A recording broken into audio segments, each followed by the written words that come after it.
എല്ലാവർക്കും സുഖമാണെന്ന് വിശ്വസിക്കുന്നു.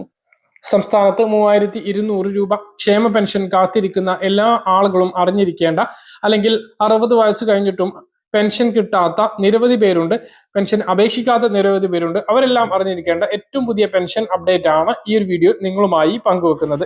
ക്ഷേമ പെൻഷൻ മുടങ്ങിപ്പോയിട്ടുള്ള ആളുകൾ, 300 കുറഞ്ഞ് ലഭിക്കുന്ന ആളുകളെല്ലാം ശ്രദ്ധിക്കേണ്ട കാര്യങ്ങൾ. വീഡിയോയുടെ വിശദാംശങ്ങളിലേക്ക് കടക്കുന്ന കൂടുതൽ ആളുകളിലേക്ക് ഇൻഫർമേഷൻ എത്താൻ ഷെയർ ചെയ്യുക, ലൈക്ക് ചെയ്യുക. ഫേസ്ബുക്കിലൂടെ കാണുന്ന ആളുകൾ ഫോളോ ചെയ്യുക. വീഡിയോയുടെ വിശദമായ വിവരങ്ങളിലേക്ക്. സംസ്ഥാനത്ത് സാമൂഹ്യ സുരക്ഷാ ക്ഷേമ പെൻഷൻ 2 മാസത്തെ ഗഡു 3200 രൂപയുടെ വിതരണത്തിനായി കാത്തിരിക്കുകയാണ് നാം ഓരോരുത്തരും.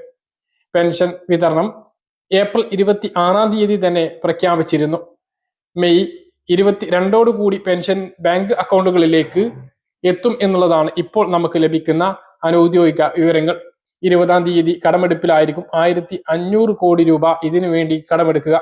1600 കോടി രൂപയാണ് പെൻഷൻ വിതരണത്തിന് വേണ്ടത്. സംസ്ഥാന സർക്കാരിന്റെ 4ാം വാർഷികത്തോടനുബന്ധിച്ചും നിലമ്പൂർ ഇലക്ഷൻ പ്രഖ്യാപിച്ചാൽ പെരുമാറ്റച്ചട്ടം നിലവിൽ വന്നേക്കാം എന്നുള്ളത് കൊണ്ടുമാണ് 1 മാസത്തെ കുടിശ്ശിക നേരത്തെ പ്രഖ്യാപിച്ചത്. അതുകൊണ്ട് തന്നെ 1 മാസത്തെ കുടിശ്ശികയും നിലവിലുള്ള മാസത്തെ 1600 ചേർത്ത് 62 ലക്ഷം പെൻഷൻ ഗുണഭോക്താക്കളിൽ മസ്റ്ററിംഗ് പൂർത്തീകരിച്ചിട്ടുള്ളവർക്കെല്ലാം 3200 രൂപയാണ് ലഭിക്കുക. മസ്റ്ററിംഗ് പൂർത്തീകരിച്ചിട്ടുള്ളവർ എന്ന് പറയുമ്പോൾ നിരവധി പേരാണ് മസ്റ്ററിംഗ് പൂർത്തീകരിക്കാത്തത് മൂലം മാസങ്ങളായി പെൻഷൻ മുടങ്ങിക്കിടക്കുന്നത്. അവർക്ക് ഇപ്പോഴും മസ്റ്ററിംഗ് ചെയ്യാനുള്ള അവസരമുണ്ട്. അക്ഷയ കേന്ദ്രങ്ങളിലെത്തി എല്ലാ മാസവും 1-ാം തീയതി മുതൽ 20-ാം തീയതി വരെ മസ്റ്ററിംഗ് പൂർത്തീകരിക്കാവുന്നതാണ്. മറ്റൊന്ന് 300, 200 കുറയുന്ന ആളുകൾക്ക് എല്ലാം റെഡിയാക്കിയിട്ടും പൈസ വരുന്നില്ല എന്നുള്ള പരാതികളുണ്ട്. അങ്ങനെയെങ്കിൽ നിങ്ങൾ വീണ്ടും പരാതിപ്പെടേണ്ടത് പഞ്ചായത്ത് പെൻഷൻ വിഭാഗത്തിലാണ് എന്നുള്ള കാര്യം കൂടി പ്രധാനമായിട്ട് ഓർമ്മിപ്പിക്കുകയാണ്. മറ്റൊരു പ്രധാനപ്പെട്ട അറിയിപ്പ്, ആർക്കാണ് പെൻഷന് അർഹത എന്നുള്ളത് പല ആളുകൾക്കും അറിയില്ല. പല ആളുകളും 60 വയസ്സ് കഴിഞ്ഞിട്ടും അർഹരായിട്ടും പെൻഷന് അപേക്ഷിച്ചിട്ട് പോലുമില്ല. എന്നാൽ അർഹരല്ലാത്ത നിരവധി പേർ പെൻഷൻ വാങ്ങുന്നുണ്ട് താനും. അതുകൊണ്ട് തന്നെ പെൻഷന്റെ അർഹതാ മാനദണ്ഡം കൃത്യമായിട്ട് എല്ലാവരും അറിയേണ്ടതുണ്ട്. അതാണ് സർക്കാർ മുൻ ഉത്തരവിന്റെ പശ്ചാത്തലത്തിൽ നമ്മൾ ഇനി പറയുന്നത്. സാമൂഹ്യ സുരക്ഷാ പെൻഷൻ പദ്ധതികളായ വാർദ്ധക്യകാല പെൻഷൻ, ഭിന്നശേഷി പെൻഷൻ, വിധവാ പെൻഷൻ ഇവയെല്ലാം വാങ്ങുന്നതിന് പൊതുവായിട്ടുള്ള മാനദണ്ഡങ്ങളുണ്ട്. അതാണ് ആദ്യം പറയുന്നത്. ഇതിൽ ഒന്നാമത്തേത്, അപേക്ഷകന്റെ കുടുംബ വാർഷിക വരുമാനം 1 ലക്ഷം രൂപയിൽ കവിയരുത്.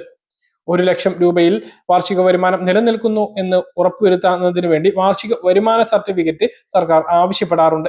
ഈ വർഷത്തെ സർട്ടിഫിക്കറ്റ് ഇതുവരെ ആവശ്യപ്പെട്ടില്ല. രണ്ടാമത്തേത്, അപേക്ഷകൻ സർവീസ് പെൻഷനോ കുടുംബ പെൻഷനോ ലഭിക്കുന്ന ആൾ ആവരുത് എന്നുള്ളതാണ്.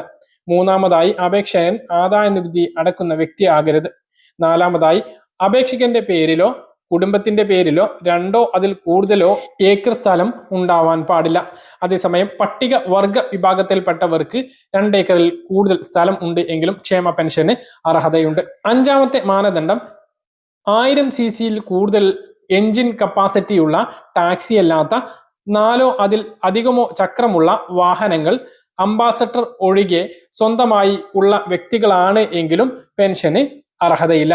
അതേസമയം പഴയ അംബാസഡർ കാർ വീട്ടിലുണ്ട് എങ്കിൽ അത് ടാക്സി അല്ല, സ്വന്തമായി ആവശ്യത്തിന് ആണ് ഉപയോഗിക്കുന്നത് എങ്കിൽ പോലും അത് പെൻഷന് തടസ്സമാകില്ല.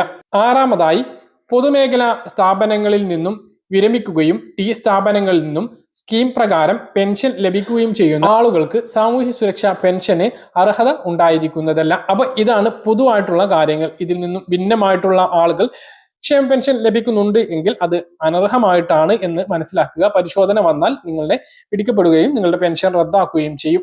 പരിശോധന ഉടൻ ഉണ്ടായേക്കും എന്നുള്ള വിവരങ്ങളും ഉണ്ട്. ഇനി ഓരോ വിഭാഗം പെൻഷൻകാരുടെയും അർഹതാ മാനദണ്ഡങ്ങളിൽ മറ്റു ചില വ്യത്യാസങ്ങളുണ്ട്. അതാണ് ഇനി പറയുന്നത്. ആദ്യം, വാർദ്ധക്യകാല പെൻഷൻ നോക്കുകയാണെങ്കിൽ നേരത്തെ പറഞ്ഞതിന് പുറമെ പെൻഷന് അർഹതയുള്ള പ്രായം 60 വയസ്സായിരിക്കണം എന്നുള്ളതാണ്. രണ്ടാമത്തേത്, 75 വയസ്സിന് മുകളിലുള്ള ആളുകൾക്ക് വർദ്ധിപ്പിച്ച പെൻഷന് അർഹതയുണ്ട്. നിലവിൽ 1600 തന്നെയാണ് ലഭിക്കുന്നത്. കേന്ദ്ര വിഹിതം മുൻഗണനാ വിഭാഗത്തിൽപ്പെട്ട ആളുകൾക്ക് ഇതിലൂടെ ലഭിക്കുന്നുണ്ട്. അത് 500 രൂപയാണ്. ഇനി വിധവാ പെൻഷന്റെ മറ്റ് മാനദണ്ഡങ്ങൾ നോക്കുകയാണെങ്കിൽ, ഒന്ന്, ഭർത്താവ് മരണപ്പെട്ടതോ ഭർത്താവിനെ കാണാതായത് മൂലം വില്ലേജ് ഓഫീസർ അല്ലെങ്കിൽ റവന്യൂ അധികാരി നിയമപ്രകാരം നൽകുന്ന വിധവ സർട്ടിഫിക്കറ്റിന്റെ അടിസ്ഥാനത്തിൽ മാത്രമാണ് വിധവാ പെൻഷൻ അനുവദിക്കുന്നത്. രണ്ടാമതായി, ഭർത്താവുമായി അകന്നു കഴിയുന്നവർ, വിവാഹബന്ധം വേർപ്പെടുത്തിയവർ, വിധവ എന്ന വിഭാഗത്തിൽ പെടാത്തതിനാൽ അത്തരക്കാർക്ക് വിധവാ പെൻഷൻ ലഭിക്കുന്നതല്ല എന്നുള്ളതും രണ്ടാമത്തെ അറിയിപ്പായിട്ട് വിധവാ പെൻഷൻ വിഭാഗത്തിൽ മാനദണ്ഡമായി പറയുന്നു. ഭിന്നശേഷി പെൻഷൻ വാങ്ങുന്ന ആളുകൾക്കും പ്രത്യേക മാനദണ്ഡങ്ങളുണ്ട്. അതിൽ ഒന്നാമത്തേത് വികലാംഗനായ വ്യക്തി വികലാംഗ പെൻഷന് പുറമെ മറ്റൊരു സാമൂഹ്യ സുരക്ഷാ പെൻഷൻ അല്ലെങ്കിൽ ക്ഷേമനിധി ബോർഡ് പെൻഷൻ അർഹരാണ് എങ്കിൽ അവർക്ക് 600 രൂപയ്ക്ക് മാത്രമേ അർഹത ഉണ്ടായിരിക്കുകയുള്ളൂ എന്നുള്ളതാണ്. രണ്ടാമത്തേത് 80% അതിന് മുകളിലും വൈകല്യമുള്ളവർക്ക് വർദ്ധിപ്പിച്ച നിരക്കിലുള്ള വികലാംഗ പെൻഷന് അർഹതയുണ്ട്. സംസ്ഥാനം നൽകുന്നത് 1300 രൂപയാണ്. 300 രൂപ കേന്ദ്ര വിഹിതം കൂടി ചേർത്ത് 1600 ലഭിക്കുന്നത്. മറ്റൊന്ന്, വികലാംഗ പെൻഷൻ ഗുണഭോക്താവ് ക്ഷേമനിധി ബോർഡ് പെൻഷൻ ലഭിക്കുന്ന വ്യക്തിയാണെങ്കിൽ രണ്ടാമത്തെ സാമൂഹ്യ സുരക്ഷാ പെൻഷന് അർഹത ഉണ്ടായിരിക്കുന്നില്ല.